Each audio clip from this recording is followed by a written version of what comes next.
It was just a really high-level game tonight, man. Two really good teams, in my opinion.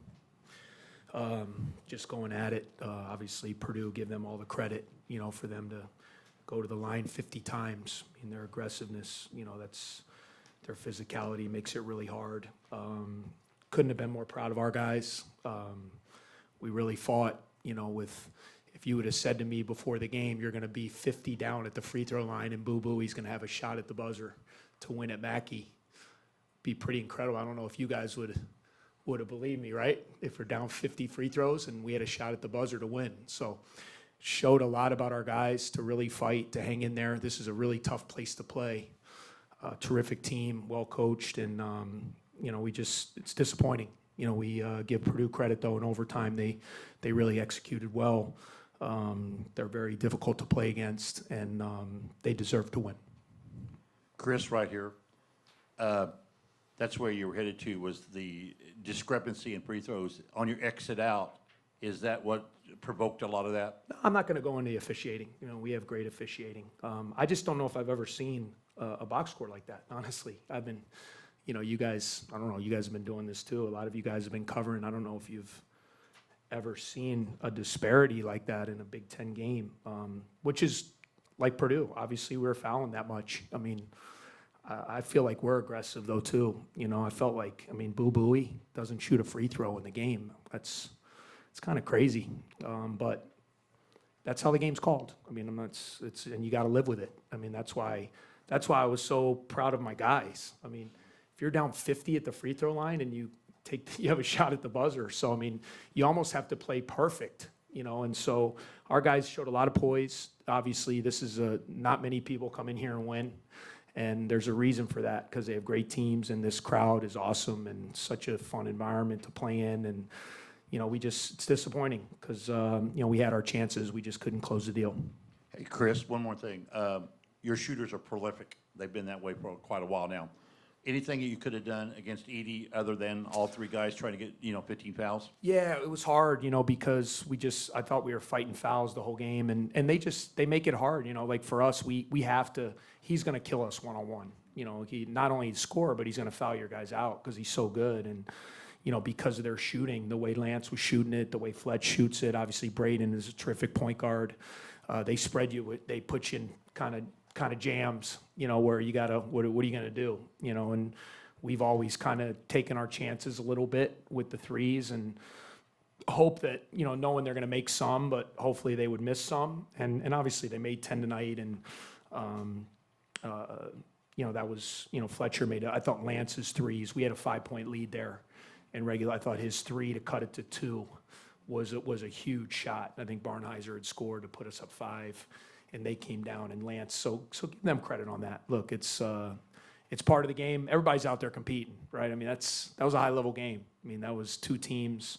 I happen to think we're a good team. People might think because it's Northwestern, and you look at the history of our program that we're not there. I happen to think we're there. That's just my opinion. Hopefully, when you guys watch us play, I think we got a pretty good team. And I just hope that would carry over, in some certain areas. Chris, you mentioned poise, and I think you've done a good job against Braden Smith, and then in overtime, he just kind of went next level controlling that offense, and they didn't miss a shot. And Fletcher just told us that was a broken play, the 3 that he hit there, and Braden just found him. Yeah. How is he taking that next step? Yeah, great player. Great player. I'm a big fan of Braden. You can tell how hard he's worked. He's improved from last year. He's cut his turnover, his decision making. Is much better. To your guys' point, he runs their offense. He's really good in those pick and rolls. And when you got that big fella rolling down the middle, it causes a lot of problems. So that pick and roll game, we had a hard time with it. And I think they got 2 or 3 dunks there in overtime where we were trying to figure out what to do, and we couldn't really solve it. So credit Braden. He's a terrific player. I'm a big fan of his. He gets everything he deserves. Hey, Coach, you've been around this game your whole life. Talk about Zach Edey, how you've seen this guy progress, and what you talk about him, especially you being in the game forever. Yeah, I said it, guys, and I hope he takes this as a compliment. I've never probably coached or played against anyone who distorts the game in such a positive way. I mean that, he just is such a factor in every way, his size and his skill level. He's got really good hands. we were a little bit fortunate that he didn't shoot free throws well tonight. He missed 9 free throws. He shot almost 20 of them to Bowie's 0.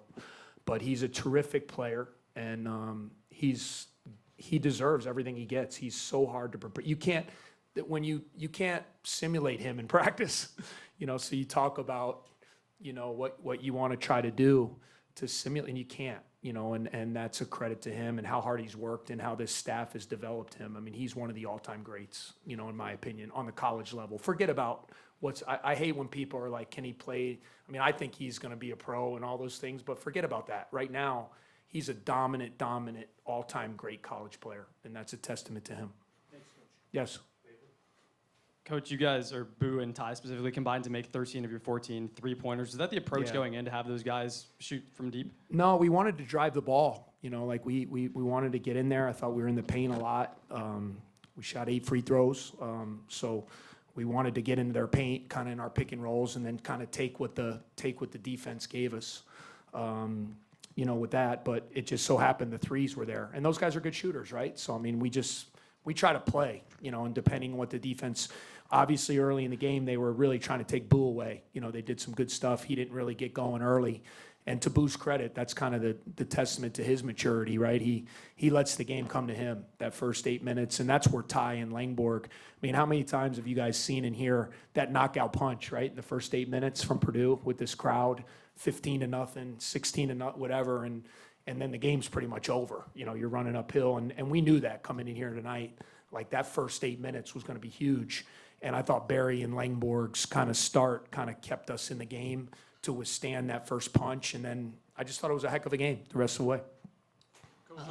Coach, only 4 rebounds as a team in the first half, Yeah. up to 17 in the second half. What adjustments did you make at halftime to cause that? Yeah, change? we just told the guys, do your best. They're obviously prolific. They had us size-wise on a number of spots, right? Especially when Trey Kaufman's in there. I mean, Gillis, you watch him. I mean, he comes in there so hard. I mean, and I mean that in a positive way. And obviously Edey on the glass, and we tried our best with second chance. That really for them to only get 12. I thought in the second half we did a better job. The first half I felt like every time they missed, they got a rebound, and you just have no chance against them if you can't clear up the glass. So we tried. We just kept talking about blocking out. We also talked about our guards having help, because the big guys are going to be working so hard to try to keep Zach and their other bigs off the glass. So, that's certainly been for us at times a weakness, right? We've struggled at times on the glass, and we have to keep getting better at that as we head into the second half of the season.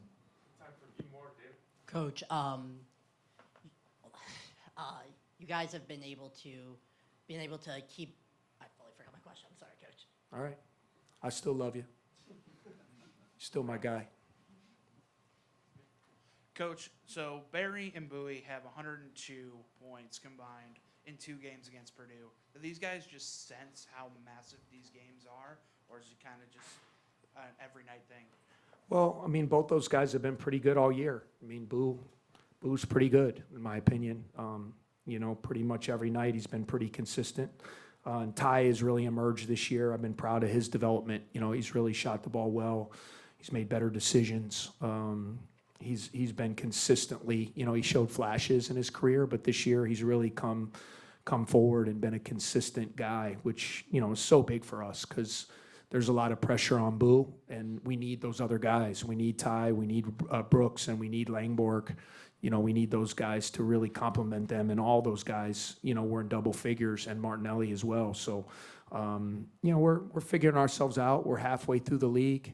I was looking at it today. It's crazy. We've already played Purdue twice, Illinois twice, and at Wisconsin in 5 of our first 10 games. And those are 3, really, really prolific teams. And we got out of that with 6 wins. So, all things being considered, we had a shot at the buzzer to win it with our best guy, with his best shot, a floater.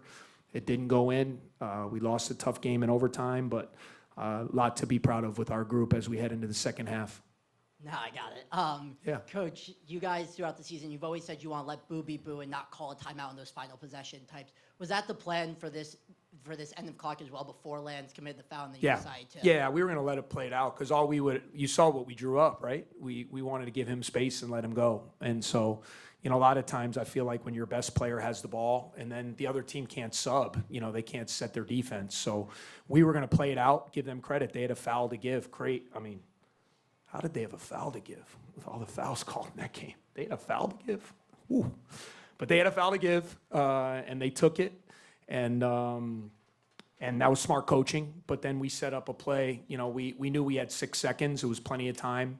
We wanted to get him in the backcourt with space and space it out and let him make a play. And he was able to kind of get by Jones.